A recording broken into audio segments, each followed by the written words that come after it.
everybody, welcome to today's forecast. I'm Polina, your crazy astrology lady. I am currently staying in the Bay of Plenty, New Zealand, and I'm lucky enough to be living here for the next while.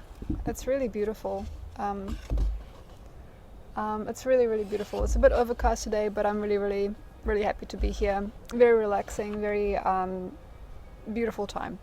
And here I am talking to you about the full moon in Virgo, which is on the 12th of March, and today is Thursday the 9th. So let's have a look at how it unravels. You've done a lot of things in your life that weren't worthy of your time. And this is to do with anyone here on this planet at this particular time. You've done a lot of things that weren't worthy of your time. And that's something to do. Is to understand what that was, or perhaps what it should never have been. And that's hard because I feel most of us do not want to admit to ourselves that's what we've been doing. And this is to do with a lot of different people and a lot of different activities. It's to do with marriage, it's to do with family, it's to do with children, it's to do with purification of your body, not having enough purity of your body, not having enough exercise, having too much exercise, having too many plans, having too many things to do, having work, having jobs. So basically this is what it's about.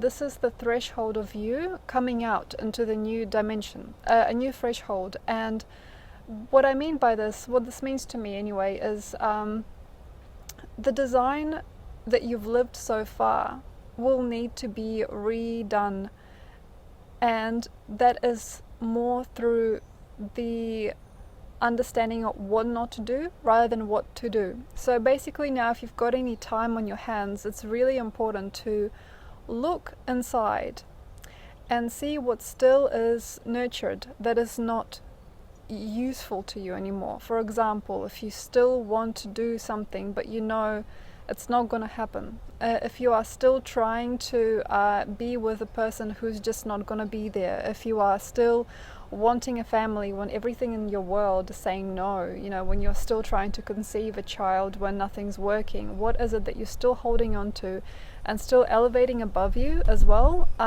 because of how Pluto is placed at the moment? What is it that you're looking up to that's just not going to do it? It's just not going to work. Perhaps you are somebody who is, for example, a boxer, and you think that you're going to get very famous and very well known, very successful as a boxer, but you're just not made to be a boxer. Maybe you are somebody who's wanting to be a famous, like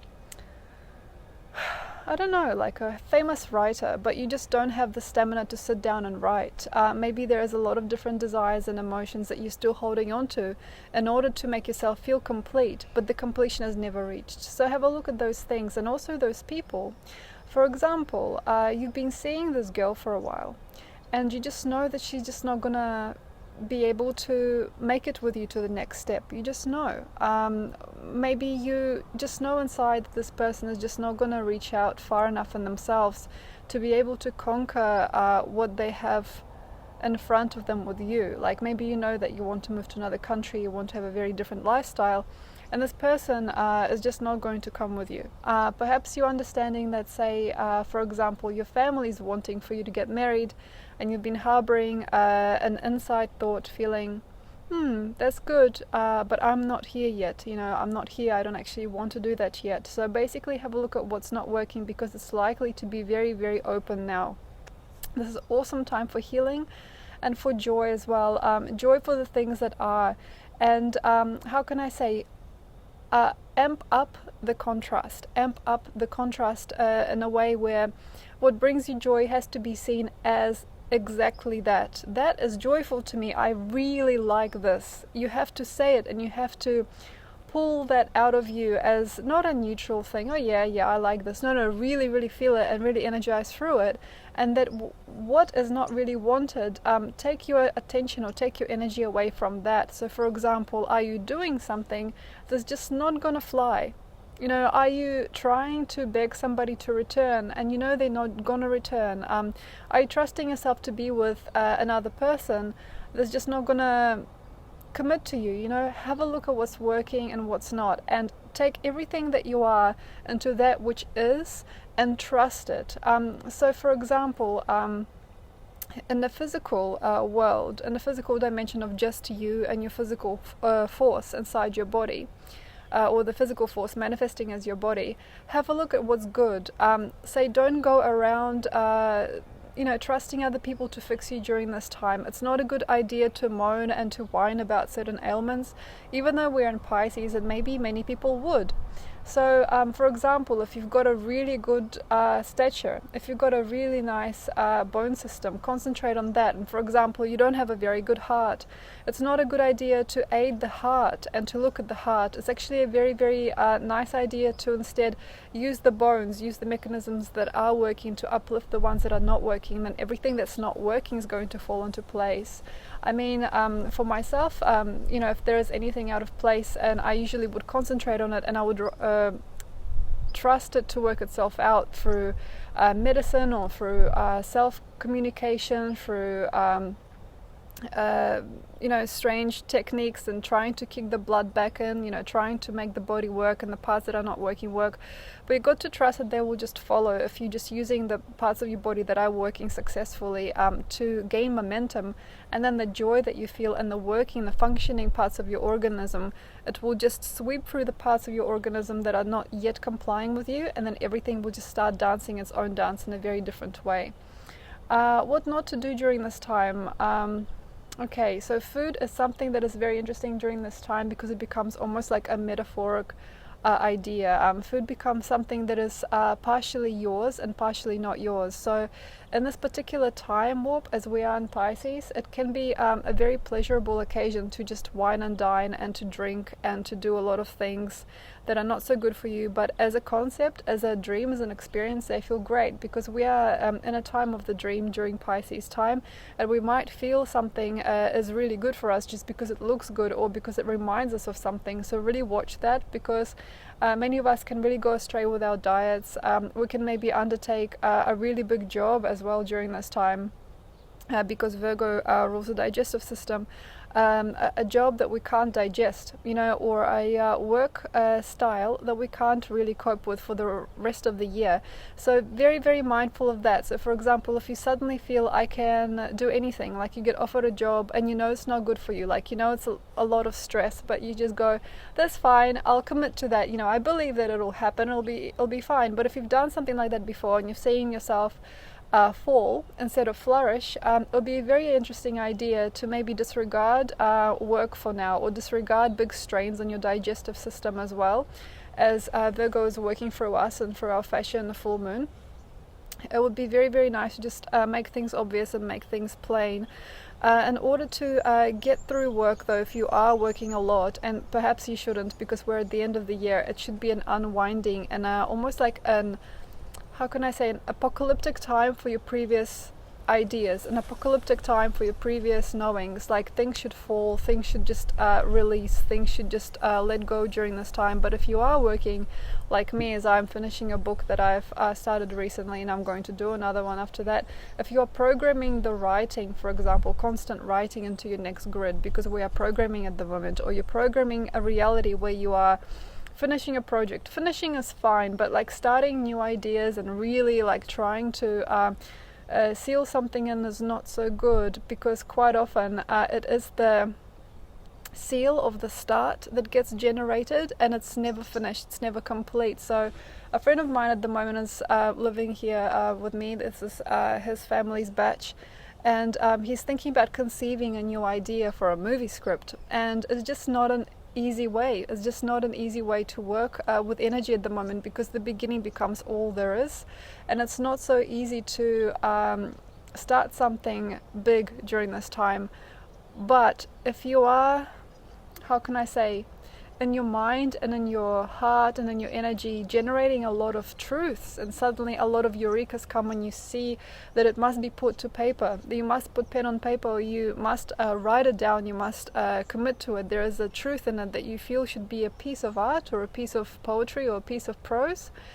It's not a good idea to really forge it out, but it is a very nice idea to serendipitously record. For example, you get great thoughts, audiobooks, create an audiobook of your thoughts. or maybe even listen to another person's thoughts. It should just be an easy, how can I say, an easy ride, and it should just be a wave that holds itself.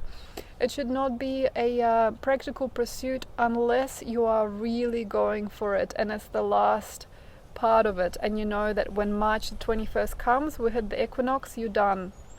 This is what I'm going to do. So up to the full moon, it's a very nice time to see what's working, what's not, to eliminate that which is not, and to start working towards that which is.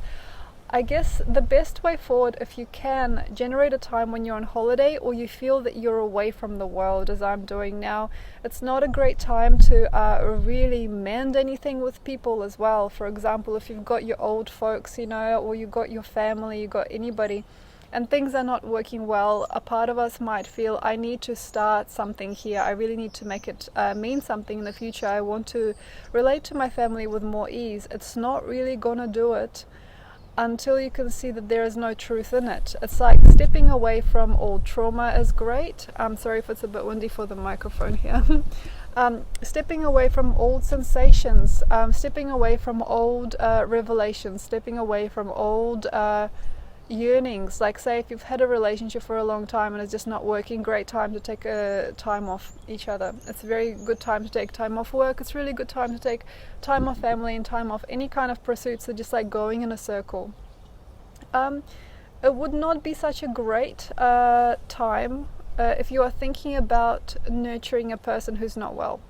That's why before maybe I've said, don't see a specialist about a trauma, don't see a doctor at the moment. It's not a good time to see somebody and push, the disease out, and talk about your disease. It's not a good time, but it is likely, because Pisces quite often makes us this way inclined, and because of how Mercury is at the moment, we might want to talk about what's wrong. It's not such a good idea. Speak ill of nobody, and speak ill, just not. Don't speak ill. It would be a very nice time to only speak what is well, to say what is great and what is truth. And if you cannot say what is good, it's best not to speak at all. Even though other people are shifting through imagination, other people are shifting through extraordinary things they want to say, it's best not to speak if you don't feel like it's going to add a positive vibration to your life. And yes, not a good idea to see a doctor, not a good idea to heal, not such a good idea to practically heal somebody. So for example, if you're like me, if you're a healer and you're feeling that you are healing somebody, it's not a good idea. But say for example, if you're a psychic or a psychologist and somebody comes to you and you take their story and it becomes a dance with the unreal, you are unwinding it like reading an old novel or a book, and you are creating fun and opportunity through that for yourself. It's very good. But if you are in the healer strategy, and how we have like Chiron and how we have Sedna and other depressive energies at the moment on the sky, is really, really susceptible to starting on the wrong foot the next year ahead. So for example, if you're thinking, I'm going to know more about how to fix cancer, I'm going to be a holistic practitioner, and I'm going to get really, really high in my field, and you feel enormous about it, and you want to really, really, really sing it out loud, and you want to almost beg people to come to you for free for now, just so you can fix them and understand them, and you got a lot of power running through you. It's not a good choice, because we've got Venus in the sky in retrograde. We've got a lot of different things. She's going back to the start of creation, because she's going back towards Pisces from Aries. We've got a lot of choices now where we can actually solidify or make solid a part of ourselves that will never die or will never be wrong. So very much choose carefully what that part is. If you are somebody who is like a special agent, and you want to fix people and you want to change people's lives, during this time sensationalism doesn't work very well. It basically pulls you under into a game with life where you are going to be forever that. And even if you are not nurtured by it, you still will have to do it. Maybe years later you give up on your idea, but say you've got children that are constantly ill, or you've got a family that's constantly begging for attention. So basically during this time, don't run to the end of yourself for another person. Don't skip rope. Don't skip rope for other people. Don't pull other people out of their lives. That's another thing.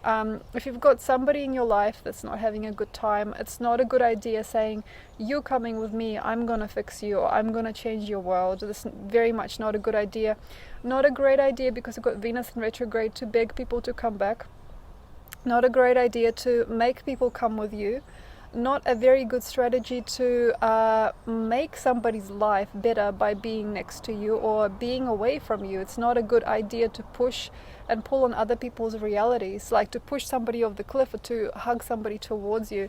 If you are pulling somebody into your realm, and it can be kind of like an erotic or an emotional dance with yourself, you know, and this person too, it can be a flirtatious experience. Make sure that there is no power in it. So for example, you want somebody to come over and visit you, as melancholy is really likely during this time. You call them up and you play the game. You know, you feel, oh, it would be so nice to touch your hair, it would actually be nice, but then you put down the phone, you forget about it, because otherwise if you're praying, you're constantly searching for this person in your realm, and you're making sure that they're going to be with you forever, and you've got this twin flame idea, and you want it to work, and you want them to be there with you, and there is like a real need, that's going to last not the way you think. So if you've got this gush, it's basically what it's going to do is it's going to, how can I say, it's going to pull one person away from another. It can misinterpret things. You know, you could be together for a really long time when you don't want to be. You could be together for a little while and understand that it's all jealousy anyway. Or there could be some kind of a weird interpretation, and then you find somebody very, very special who's not able to be with you. So with emotional things, it's not a good idea to pull on anything, because sometimes during these kind of fractals, energetic fractals, what happens is the more you desire something, especially if it's a person, because it's like two worlds involved there, the more you burn up for them, the more power and passion you generate, the more uncomfortable your life becomes in terms of relationships and relating and recalling what your purpose is, and then whatever comes after is sad. Another thing that can happen is neurosis with people. You might think that you really want this person, and they're only just, how can I say, a subject matter for you at the moment, and you may not understand it. They're just a subject matter. They're just a shadow. They're just a ghost. They're just helping you get your life together, and they might like you too, but in the end you might actually not be suited to them. There might be a deeper purpose for you and for them with somebody else, or with a different type of alchemy, and it's not very easy as well, because Venus is retrograde, and sometimes during this time and these degrees she can be unconsolable. Like, I just want her and that's it, or like, I just want him and this is all I know. So with pleasure and pain and people and emotional body, as we are, you know, experiencing the full moon on the 12th, it's a very good idea to keep things ambiguous, to dance a dance with life with grace, and to keep things as simple as you can. Thank you very much. I hope this has been helpful to some of you guys, or to all of you guys, or whoever. Thank you very much for being here. If you'd like a reading, let me know. And yes, I've got a little bit of trouble with connection at the moment because I'm sort of in the middle of nowhere, but I'm sorting out my internet, so written readings are probably easier for me than face-to-face sessions at the moment. But if you'd like one, let me know and I will consider. Maybe I'll shift something around and try work something out. Thank you very much. Bye.